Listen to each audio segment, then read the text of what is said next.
Dans la série des animés qui ont été reportés et qui vont durer plus longtemps que leur manga, puisque le manga s'est terminé il y a bien longtemps, on se trouve dans Demon Slayer, qui est certainement un de ces bons animés que l'on voit au cinéma, où on est ravi de voir, avec la première partie de Infinite Castle, où effectivement nos chers piliers débarquent au sein de la base des démons et effectivement affrontent des démons non-stop.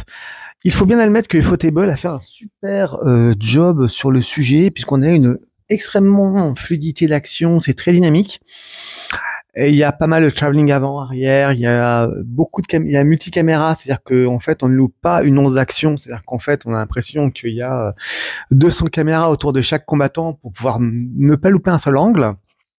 Ce qui fait qu'on est totalement immergé dans les combats et qu'effectivement, on vit avec eux, on combat avec eux, on souffre avec eux. On est sur du très très très bon. Alors moi, Demon Slayer, aussi surprenant que ça paraisse, je pense que je vais me faire des ennemis. Je ne suis pas un grand fan parce qu'autant la première saison, j'ai trouvé ça très sympathique, autant j'ai trouvé que ça a régressé au fil de l'eau des saisons et j'ai pas trouvé de personnage très, très charismatique. Bon, il y a les piliers, certaines fois ça passe. Mais Zenitsu qui gueulait me saoulait en permanence. Le héros principal avait une gueule de lâcheté, de lâche. Enfin bon, j'avais quand même des choses qui ne me plaisaient absolument pas dans Demon Slayer. Donc visuellement, c'était très beau, mais voilà, je n'accrochais pas comme un solo leveling par exemple. Maintenant, il fallait que je voie le film et je l'ai vu et j'avoue qu'on est extrêmement agréablement surpris. Il y a 3 combats principaux dans ce film. Alors bien sûr, il y a des petits combats secondaires, mais 3 combats principaux. Moi, j'avoue que je suis très très content de voir enfin Zenitsu se battre à son plein potentiel, parce que c'est vraiment celui-là que je voulais voir. C'est le seul personnage qui m'apportait réellement dans l'animé. Et effectivement, c'est un plaisir de le voir dans ses œuvres. Les 2 autres combats, effectivement, sont toujours dans le même modèle que les saisons précédentes, c'est-à-dire que l'ennemi semble à chaque fois invulnérable. Il faut s'y prendre à 3 personnes et 25 fois pour réussir à les abattre.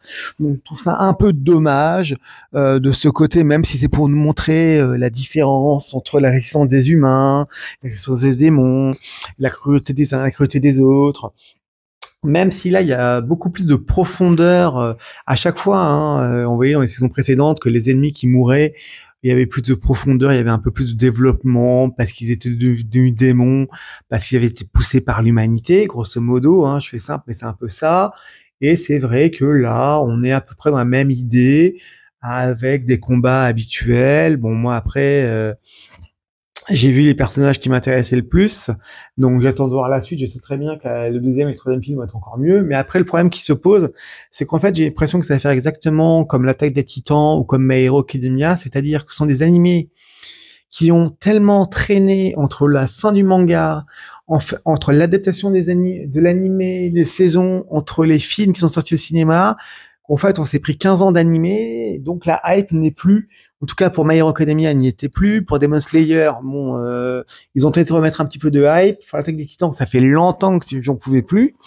Et le problème de ça, c'est qu'effectivement, alors je sais pas si c'est très français ou si au Japon ça va aussi lentement ou pas, mais c'est vrai que je pense que le temps qu'ils mettent pour les adapter chez nous, bah en fait, quand un animé est excellent, bah derrière on met trop de temps. C'est la même inquiétude que j'ai avec Solo Leveling, c'est particulier. Parce que effectivement, un an entre la première et la deuxième saison, ça allait. Là, on ne sait pas combien on va attendre pour la troisième, parce qu'on n'a toujours pas de nouvelles. C'est quand même un peu dommage quand tu as des très bons animés, très très bons chefs-d'œuvre comme ça, de mettre énormément de temps pour les adapter.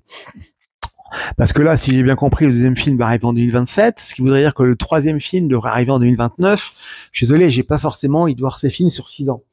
Donc après, maintenant, pour revenir sur le premier opus, effectivement, bon, c'est un petit peu longué, il y a un petit peu de temps mort, mais dans l'ensemble, ça se défend très bien. On est quand même sur quelque chose de très agréable visuellement. Ufotable s'est surpassé comme à chaque fois. On a sur un peu plus de profondeur, un peu plus de développement des personnages, un peu plus effectivement. On essaie d'un peu d'évoquer un petit peu. Il y a un petit souffle épique par moment aussi. Donc c'est vrai que ça faisait longtemps que j'avais pas vu ça, donc je devais le noter.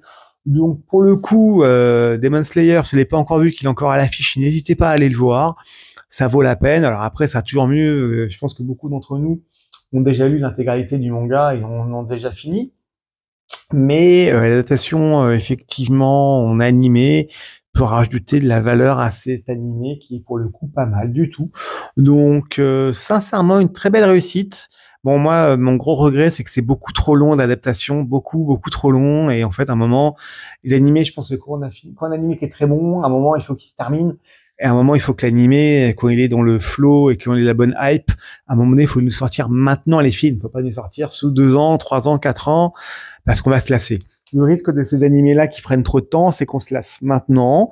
Ça reste une très belle réussite à part cela, hein.